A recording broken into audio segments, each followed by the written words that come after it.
पार्वती, उमा या गौरी मातृत्व, शक्ति, प्रेम, सौंदर्य, सद्भाव, विवाह, संतान की देवी हैं। 1, 2, 3 देवी पार्वती कई अन्य नामों से जानी जाती है।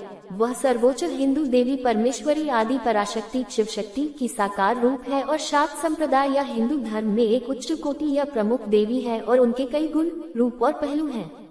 उनके प्रत्येक पहलुओं को एक अलग नाम के साथ व्यक्त किया जाता है, जिससे उनके भारत की क्षेत्रीय हिंदू कहानियों में 10,000 से अधिक नाम मिलते हैं।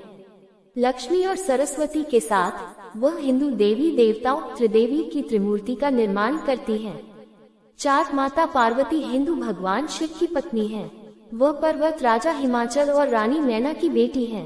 पार्वती का जन्म स्थान उत्तराखंड के चमोली जिले में माना जाता है, जहां उसे नंदा के रूप में पूजा जाता है और इसी कारण वहां हर 12 सालों में नंदा राजजात का आयोजन किया जाता है। 5 पार्वती हिंदू देवताओं गणेश, अशोक सुंदरी, ज्योति और मनसा देवी की मां और कार्तिकेय, अयप्पा की सौतेली माता है। पुराणों में उन्हें श्री विष्णु की बहन कहा गया है। वे ही मूल प्रकृति और कारण रूपा है। 6, 7 शिव विश्व की चेतना है तो पार्वती विश्व की ऊर्जा है। पार्वती माता जगत जननी अथवा परब्रह्म स्वरूपिणी है। ललिता सहस्रनाम में पार्वती ललिता के रूप में के 1000 नामों की सूची है। 8 पार्वती के सबसे प्रसिद्ध 2 में से एक उमा और अपर्णा है।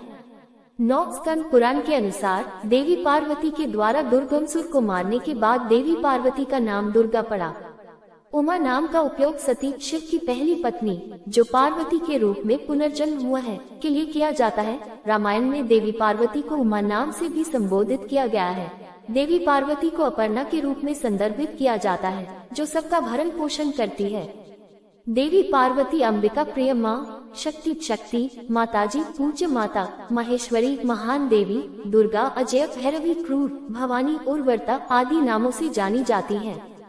पार्वती प्रेम और भक्ति की देवी है। या कामाक्षी प्रजनन, बहुतायत और भोजन पोषण की देवी अन्नपूर्णा कहा गया है।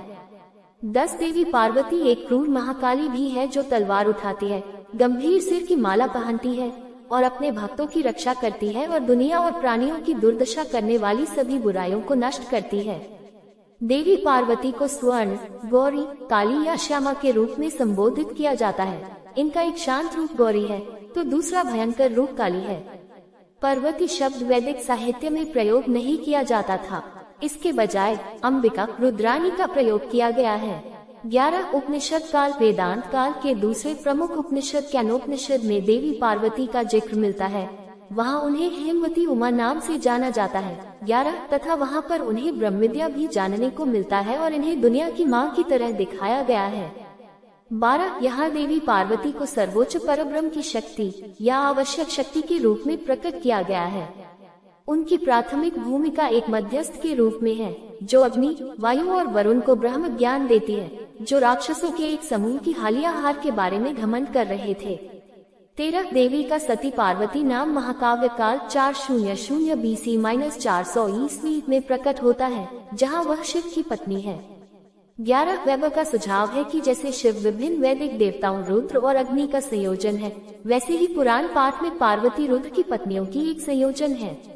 दूसरे शब्दों में पार्वती की प्रतीकात्मकता और विशेषताएं समय के साथ मां, हेमावती, अंबिका, गौरी को एक पहलू में और अधिक क्रूर, विनाशकारी काली, निरति के रूप में विकसित हुई। देवी पार्वती को आमतौर पर निष्पक्ष, सुंदर और परोपकारी के रूप में दर्शाया जाता है।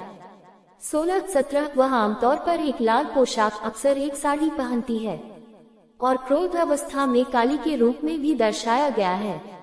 जब शिव के साथ चित्रित किया जाता है तो वह आमतौर पर 2 भुजाओं के साथ दिखाई देती है, लेकिन जब वह अकेली हो तो उसे 4 हाथों में चित्रित किया जा सकता है। इन हाथों में त्रिशूल, दर्पण, माला, फूल जैसे कमल हो सकते हैं। प्राचीन मंदिरों में पार्वती की मूर्ति अक्सर एक बछड़े या गाय के पास चित्रित होती है, भोजन का एक स्रोत। उनकी मूर्ति के लिए कांस्य मुख्य धातु रहा है, जबकि पत्थर आम सामग्री रहा है।